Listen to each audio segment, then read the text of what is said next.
Hello， 大家好，这里是西艺社。今天呢，这个影片的主题是 YouTube 如何改变了我的人生。那这支影片呢，它讲述了他如何当 YouTuber， 然后透过他个人成长的故事，强调持之以恒的重要性，还有要保持真诚以及接纳自我的重要，并且鼓励大家都要追求自己真正喜欢的事情。那西艺社照样的帮大家整理出影片的重点。一，他说 YouTube 改变了他的生活。就算呢3年内他只有7000个订阅，也只有每个月赚30块美元，但这件事情让他的人生从此完全不一样。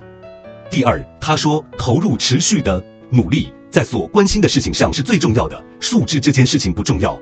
第三，作为一位相对小众的 YouTuber， 他非常感激能够与观众进行坦诚以及脆弱的对话。再来，他讲述了 YouTuber 运用脚本以及学习提高工作效率的经验。最后呢，他在这段影片中意识到自己的专注力取决于对事情的热爱程度，因此他开始学会聆听自己的直觉，并将注意力投入在真正重要的事情。以上就是西艺社帮你做好的总结，接下来就让我们直接看原片。 You can't post one video a week after quitting your job. You don't seem to like social media. Maybe YouTube is not the right thing for you. Of course, YouTube is the right thing for me.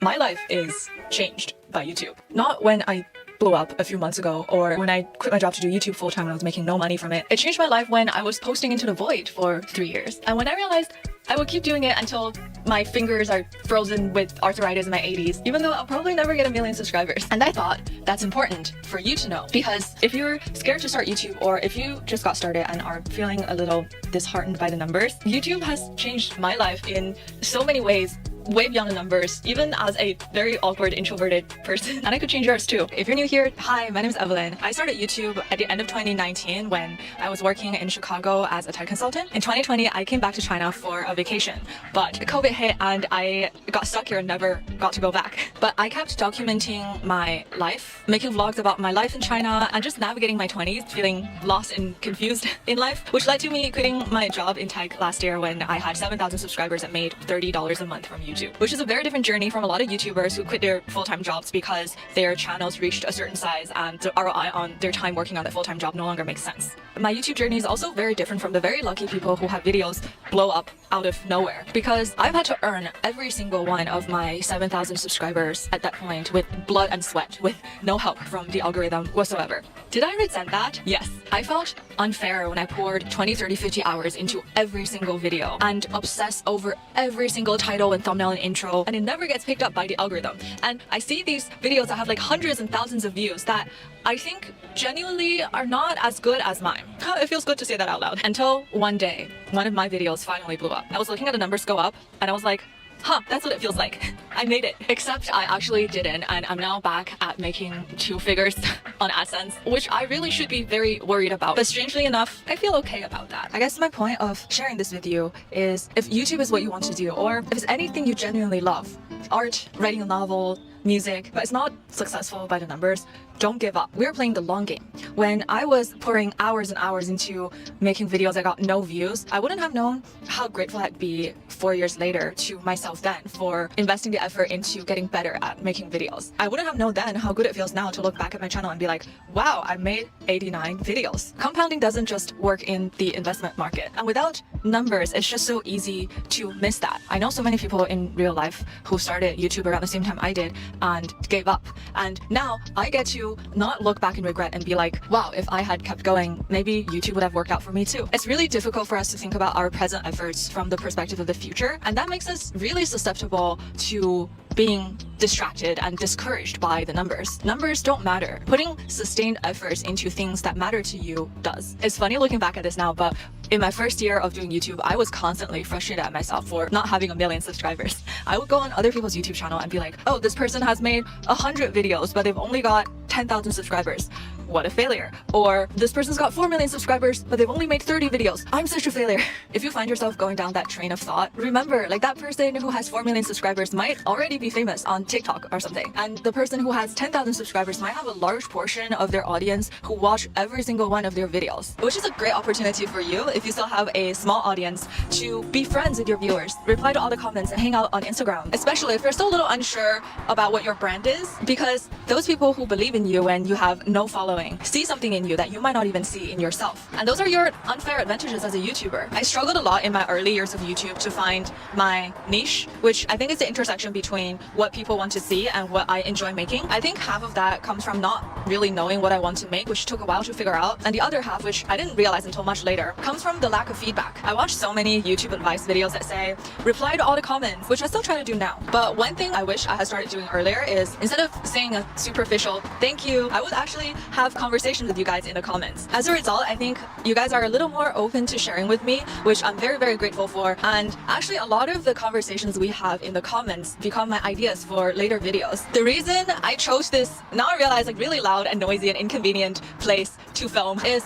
a couple of days ago when I was walking on this bridge, I was thinking, actually, it's such a privilege to have honest and vulnerable conversations with you guys online. And that's an advantage of having still a relatively small audience. Because I see a lot of bigger YouTubers like Emma Chamberlain, Best Dressed, they have to be very careful about what they say. So I learned to be very grateful for having a small and tight community where I still can be relatively free to say what I want to say. If you have a smaller channel, the size of your community is actually a superpower that allows you to be more vulnerable with your audience. Being vulnerable is a scary thing to do online, especially as an introvert. You guys love my videos for being honest and I guess relatable, but social media is actually a really confusing thing for me because I get so nervous in front of the camera and I don't like taking photos for myself or of myself. There was a comment on one of my videos once that says, you can't post one video a week after quitting your job. You don't seem to like social media. Maybe YouTube is not the right thing for you. I think they deleted the comment later on, but I thought about that for a really long time.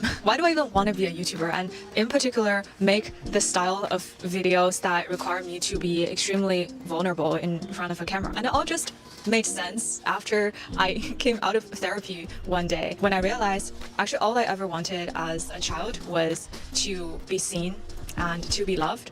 But I grew up in an environment, Asian household, where I've received zero emotional validation whatsoever. So when you guys comment that you relate to something in my videos, I feel seen, I feel validated and not alone. So of course YouTube is the right thing for me. We're in a loneliness epidemic and a lot of us introverts here feel like misfits, but we are not. If a bunch of misfits found each other through YouTube and realized we struggle with the same things, every video you put out is like a little searchlight looking for people on the same wavelength. I'm here, see me, and we're both not alone. One very particular challenge though about making videos as an introvert, it's so hard to talk in front of the camera, and my trick to get around that is I script every single video. I don't always go with my script, but having one really helps me not like go blank and freeze in front of the camera, and you do get better with time. But this year I want to try and go off script more because I think that's kind of taking vulnerability to another level, showing you guys whatever's on my mind at the moment. You might not like it, but I might end up realizing that people can like me just as I am. Another surprising way YouTube changed my life is it brought my struggles with attention into the spotlight. Ever since I was a little kid, I've always struggled with like sitting down and working for a long period of time. I always miss deadlines. I'm constantly late and it's impossible for me to like work on super detail-oriented things. When I started working after college, my entire job was literally keeping track of all the loose ends on a very large technology project and making PowerPoints and spreadsheets and like PRDs with no typos or misalignments, and it killed me. But it also forced me to adopt this facade of being super organized and on top of things, which was actually maintained by a ridiculous amount of cognitive resources. And that probably explains why I always feel so drained after a work day. But when I started YouTube, little did I know I was again challenged with big projects that require a lot of organization and planning and detail-oriented editing work. To find a cure, I have taken so many classes online on productivity, time management. I watched all of Ali Abdal's classes on Skillshare Skillshare. And the most helpful one I've found so far was how to organize your workflow to maximize productivity. Because for YouTube, it's just so important to find a workflow that works for you. And I'm super excited to say, since I've actually used Skillshare for a very long time, that they're actually sponsoring today's video. Skillshare is an online learning community for creatives, and it's helped me so much on my YouTube journey. I learned how to edit, how to create thumbnails on Procreate. I'm currently learning how to organize my day on Notion. If you're just getting started on YouTube, they have these learning paths where they pick a few classes that build upon each other to help you quickly learn a new skill. And there's one called How to Grow Your First YouTube Channel that is really great. I personally love learning on Skillshare because it's a really easy way to take a little bit of time each week to learn a new creative skill. If you want to try out Skillshare, they actually gave me a link in the descriptions. The first 500 people to use my link will get a 1-month free trial of Skillshare. So yeah, back to the big projects and minor details that I have to manage for YouTube, which is very much against my nature. I find it to be a lot easier to actually do that for YouTube than it is for any of my corporate jobs, because YouTube is something that I genuinely love to do. And that's when I realized my ability to focus is actually hugely dependent on whether I care about the thing I'm doing or not, which is a hallmark characteristic of ADHD. I'm not so hung up on the labels anymore, but lately I've been thinking, because this is just how my attention works, perhaps what works better for me is just to find the things that I really love to do, that are just easy to focus on, so that I don't have to spend the majority of my bandwidth to force myself to do work. I don't know, maybe time management is not about forcing yourself to work hard and produce more, but rather to invest your attentional resources in things that truly matter to you. So I've been learning to let my intuitions guide me, instead of forcing myself to make one video a week and blaming myself when I don't achieve that goal, which I never have in my 4 years on YouTube. Instead, I'm spending more time exploring what I genuinely want to make and what I want to share with you guys from the bottom of my heart. And if there's a video that I want to make badly enough, it'll come together really quickly. And honestly, that is how I made the video that ended up blowing up. I learned a new phrase recently called self-compassion, which means treating ourselves with kindness and understanding as if we would treat a friend who failed or made a mistake. It's taken me a long time to process that idea, because being harsh and critical on myself is the only way I've ever known how to be. And I have kind of attributed everything I have been able to achieve so far to my ability to always find fault in myself so I can do better next time, or force myself to work so that I can outperform people who are out there having fun. But seeing that not work for YouTube has made me realize maybe my entire approach to life is misguided. Maybe trusting my intuitions and letting myself do what I genuinely want to do is the secret to success. Or at least it leads to happiness along the way. And now I can say, I think that is a good enough goal in itself.